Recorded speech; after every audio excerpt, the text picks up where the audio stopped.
We're here with Peter Gammons, baseball writer for the Boston Globe and ESPN. Peter, thank you so much for coming on. You are obviously, you know, as far as baseball goes, have been a part of the game for so long. And as far as music goes, too, a lot of people know you and can connect you to music as well. So it's a really good connection that we have you on for this episode here. Well, it's great fun anyway. Absolutely. Hey, you can shred with the best of them, right? Well, I don't know about that, but I'll let Bernie Williams take care of that for me.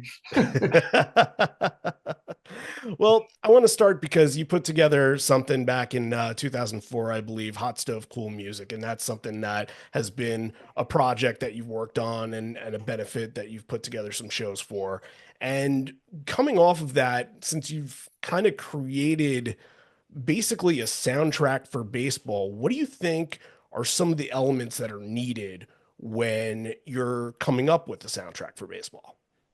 Well, I mean, you got to have some baseball people. I mean, it was fun for the very beginning.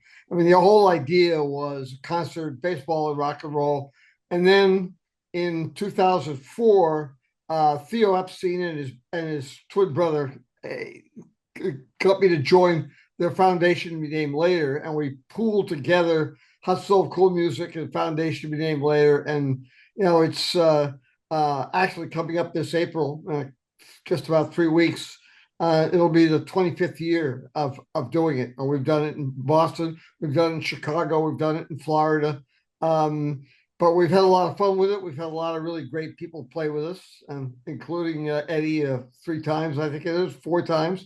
And it's been a lot of fun. I mean, uh, we've launched we've launched a couple of careers. So actually, it was in January of 2005, the Red Sox had picked up and made a deal. And they thought, well, okay, here we go. We'll have some fun with this, and well, it's launched a lot of fun, for people to play and so forth. And we've had a lot of really great people play with us. I mean, I think my good friends, when they were still together from Little Feat, after I had an aneurysm in 2006, they came and played a full concert for me in 2007. And it's I mean, Derek Trucks has played, and Susan Tedeschi have played a lot with us, so it's been a lot of fun over the years. And probably one of my most enjoyable nights was that Bernie Williams and I got to play with Buddy Guy in Chicago, and that was something.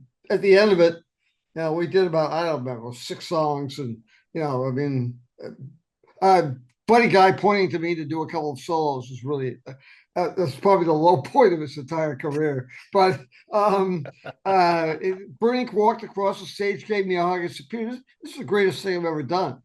The guy's won four World Series rings. He's won 2 batting titles, 3 Gold Gloves. I believe he's won 3 Grammys. Um, However, I mean, that Buddy Guy's pretty cool to play with, though. Something I'll never forget. I would take that over an award any day, but I mean, I will I'm never. wearing this. I'm wearing this club sweatshirt here. So, Very cool. How did you end up getting Pearl Jam and Eddie involved with the project? well, actually, it was sort of interesting. One year, I was writing my pre-spring training column for ESPN.com, and I used the lyric from "Thumbing My Way Back Home," which was "No matter how cold the winter, there's a springtime ahead." Sure. That was Yeah. the lead to my George Webb, who's since been a great friend. George, uh, basically their road manager. Of course. He got in touch with me, and that's how it all started. Really, and it's one of my joys when I get to go to baseball games with George. So I like to try to make life as a Pittsburgh Pirates fan be a little bit easier for him. Yeah, well, I mean, that comes with the This will be his territory. year. It's going to be a good year for him. I root for the small town teams. I hope that teams like the Pirates and the Athletics, I would like to see them do good at some point for the fans, especially for the fans, because you know that they're hungry for it. Absolutely. I mean, actually, the A's will be playing in Sacramento this year. Sure, It's a yeah. tiny ballpark, but every game's going to be sold out. And Hmm. the Tampa Bay Rays are going to be playing in the Yankee minor spring training field. Sure. Might be the best clubhouse in baseball. You can't believe what the Really? Yankees have done for the Rays. Wow. But at the same time, with the ticket prices, they make more money off ticket sales this year in a minor league park than they did last year in whatever that they call that dome in St. Petersburg. The Juice Dome. It wasn't a good year for. I made this joke a couple times. It wasn't a good year for Juice stadiums because Houston changed their name from Minute Maid Park to Daikin Park, and then the Tropicana Field. What happened with that with the hurricanes? So it was not a good year for Juice stadiums. No, not at all. When talking to Eddie, what kind of fan do you sense from him? What kind of baseball fan is he? Oh, he's a tremendous fan. I he, I mean, he used to go to Cubs fantasy camps. I mean, and there were, one of his favorite stories was when he met a guy named Carmen Fanzone, who actually started with the Red Sox, ended up with the Cubs, and he met him. And Carmen Fanzone, in his spare time, was a trumpeter who played with Don Ho in Hawaii, and as it turned out, Eddie he was somewhere. He was playing with a band in Arizona when they were at this camp, and he found out that he had played with his father, with Eddie's father, and Wow. came up with some music so he could hear his father. It's a great story, but Eddie's passionate about everything. I really believe that. I mean, I think that's one of the reasons. I mean, I love writing in music. I mean, I saw I saw Bob Dylan in Greenwich Village in 1962. Mhm. It's things like Wow. that. Yeah. But it's the writing in Pearl Jam is so good. That's one of the things that, along with the music, that has attracted me so much. Plus, there's so much fun and there's such great people. So it's interesting. I mean, he once asked me. I think we were at Theo Epstein's box in Chicago, and he asked me why is why is Wish List your favorite song or your favorite song? I said, Eddie, because it's you. It's all that positivity in that song. I mean, Sure. I wish I were the pedal break that one depended on. I mean, it's just that's stuff. That's one of the greatest. That's one of my favorite lines in rock and roll. That and Little Feat's "Rock and Roll Doctor" has got some great lines in it too. So those are my two favorite songs for lyrics of all time.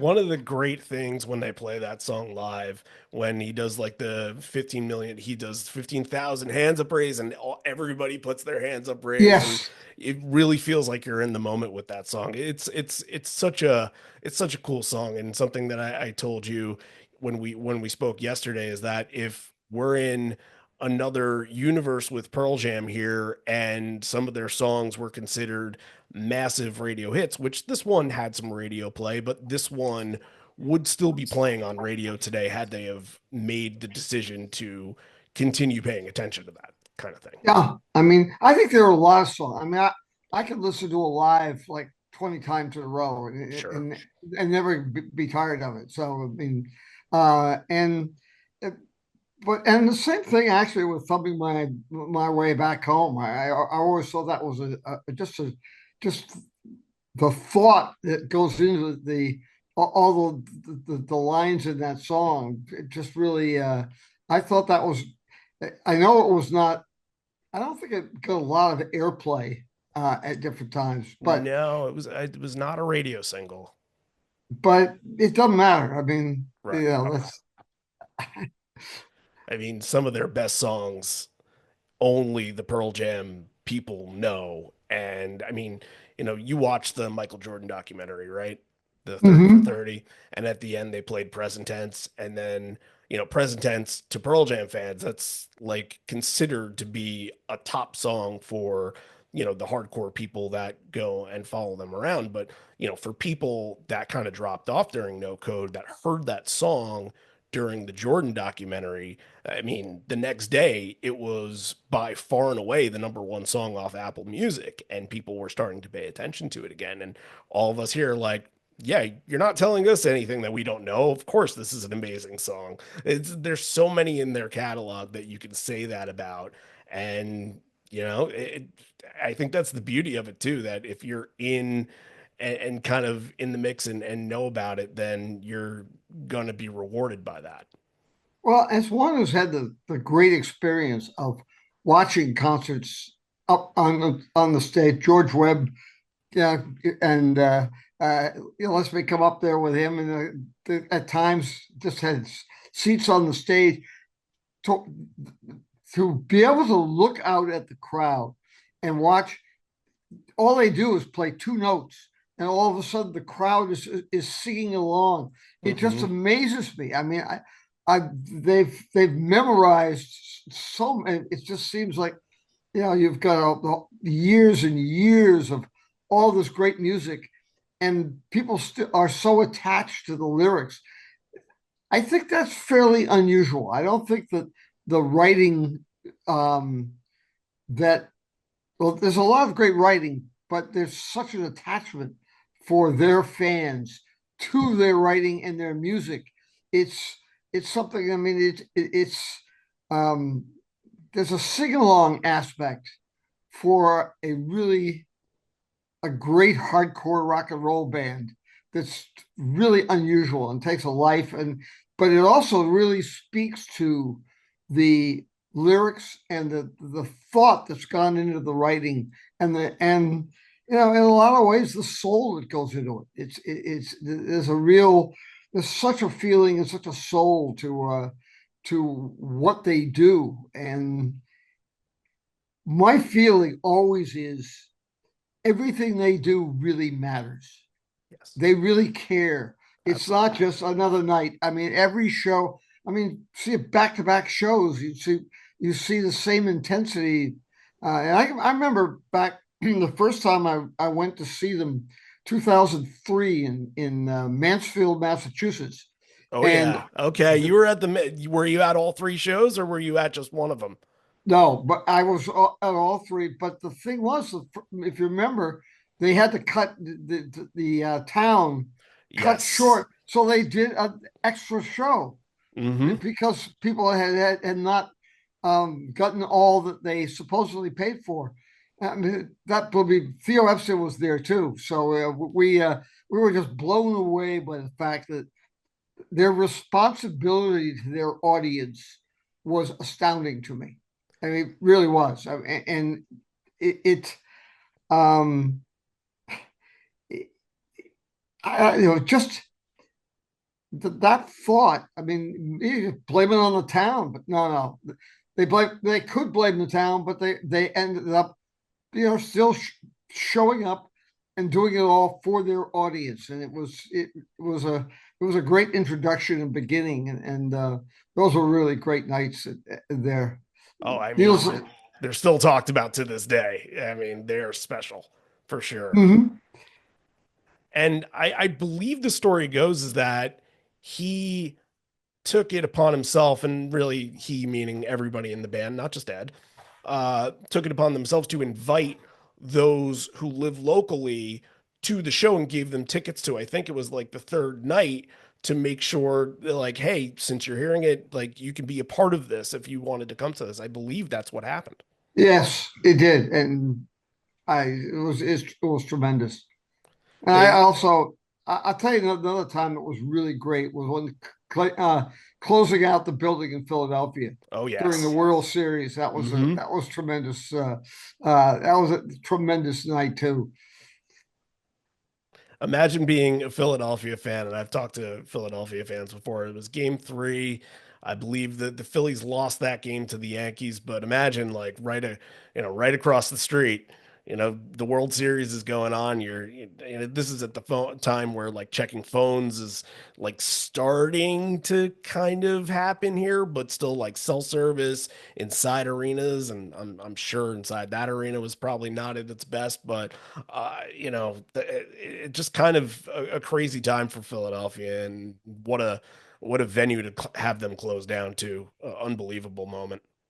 I know. I mean, the Spectrum was a great building, and I mean, I saw a lot of hockey games in there too, so Sure. it was important. And the World Series was really special at that time. It was a lot of fun. So Pearl Jam playing at Fenway Park, they started playing there in 2016. I've been to 5 of the 6 shows, and every time I go, it feels exactly how it's supposed to feel for a baseball game. Like you're walking into a cathedral, like you're witnessing some sort of history and sacred grounds that you're on. And when they announced that they were going to Fenway, I mean, I'm sure not every single artist gets to play a stadium like that, but what did that mean to you, and how excited were you about that? Because I know that in the first show in 2016, you were actually involved. Well, I mean, Fenway can be when they first started having concerts there, when this ownership took over in 2002, the sound systems were not very good. Mm, And Sam Kennedy took over and installed a really good sound system. And but this last year, this last September, what really pleased me is that I was down just outside the stage before the show, and there were guys that worked there at Fenway Park for years, and they were all coming up. They're the nicest. They are the best bands that go around. They go and thank all these gentlemen that have been sure. working there, and they go around. You just can't imagine what it means. I mean, we once the night before a Aerosmith Jay Giles combination concert in Fenway, there was a little bit of a fight between two lead singers. Oh And no. oh yeah, it was Uh-oh. not so good. And you know, these people don't get treated like that very often. And that was, I mean, I went and told them, just you just these guys work there. You're their favorite band because of the way you treat people, and Mhm. that does say a lot about. Now they love it, and Fenway is I think it's a great venue. Of course, Sure. we've also been lucky; we've had great weather for their concerts. We haven't Yes. had the rainouts and the Right. some of the It's problems. been a little hot some of those nights, but tolerable hot, I think. Yes, but I think that over the last probably 10, 15 years, it's Pearl Jam and it's James Taylor because it's James Taylor's home. Sure. His Yeah. family built the ballpark. Hmm. um, and it's amazing that 42,000 people sing um, from when for the turnpike from Stockbridge to Boston. 42,000 people sing that line. But so Boston really is a music town. I've always thought it's a baseball and rock and roll town, although Sure. the $6.1 billion for the Celtics may change that. A friend of mine said to me, it's unusual that great bands are so respectful of their audience. And respect comes both ways. And they really get it. And I mean, it's the same way. I mean, whether they're in Chicago or in San Diego. Matter of fact, this fall is when they were this last fall when they were in San Diego. I got stuff from a lot of friends of mine out there that went to see them. They were really thrilled. Unfortunately, I didn't get any notices from people in New Zealand and Australia this last winter. They had fun down there. They got good shows down in Australia, especially in Sydney. They did pretty well for themselves. Well, they have great venues there too. Sure. Yep. Um, I want to go back to storytelling in baseball and how it kind of correlates to music because we kind of touched up on that a little bit. But do you think that there are parallels between how stories of a baseball game, or even outside the game too, of just storylines, going into a series, going into a playoff series, how those kind of stories kind of match up with the same kind of storytelling that you can tell through music? I think so. I mean, it depends on the people, but I think that when you go into baseball's certain series, um, I thought this last year in the World Series, because of the nature of the Dodgers and how spectacular they are in so many ways. I mean, the first three hitters in your lineup are surefire Hall of Famers, and they're also incredible people. Um, with Shohei and Freddie Freeman and Mookie Betts. Sure. There's a little bit. It's almost like a song that could follow each one of those guys. It's Yeah. really funny. I was talking this spring with people and Dave Roberts was saying, with each guy, how different they are, and yet how alike they are. Those three guys are almost like a super group. I mean, they're Yeah. all incredible players. They're great people. I mean, like Dave Robertson, Mookie Betts. Every player on the team knows he would play every position, do bat anywhere in the or do anything to win a game. And he's like every young player looks at him and just goes, "This guy would, you know, all he wants to do, very simple, do anything in his power to win." And of course, Shohei is such an incredible talent and Yeah. almost a legendary figure. It's almost like you've got Eddie or McCartney or somebody like that. I mean, he's bigger than the game in some ways, but that's good. I mean, they just when they opened the season this year, they broke every record for selling memorabilia and so on. They had a 12-day fest, which brought in some ridiculous amount of money. Wow. That's great for baseball. I Sure. mean, anybody who's worried about, well, why are they bringing in? It's great. This worldwide. It's great that Japan is a great baseball country, and so is Korea.